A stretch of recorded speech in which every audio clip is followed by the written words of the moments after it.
గాంధీ ఆసుపత్రి విషయంలో నేను చెప్పేది ఒకటే, ఈ ప్రభుత్వం పరిపాలనలోకి వచ్చిన తర్వాత గురుకులాల్లో పిల్లలకు గువ్వ లేదు, సరిగ్గా పేదల ప్రాణాలకు విలువ లేదు. గాంధీ ఆసుపత్రి ఒకనాడు మీరు అంటున్నారు పెద్ద ఆసుపత్రి, ఇక్కడ చాలా మంది వస్తారని.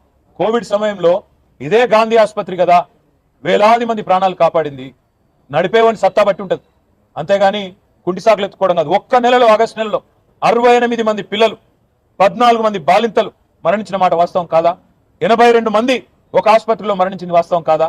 దాన్ని సరి చేసుకోవాల్సింది పోయి, దాన్ని పట్టించుకోవాల్సింది పోయి, సమీక్ష చేసుకోవాల్సింది పోయి ఇవాళ డెంగ్యూలు, మలేరియాలు, అదే విధంగా చికెన్ గున్యాలు రాష్ట్రంలో స్వైర విహారం చేస్తున్నాయి. అవసరమైతే హెల్త్ ఎమర్జెన్సీ డిక్లేర్ చేయండి.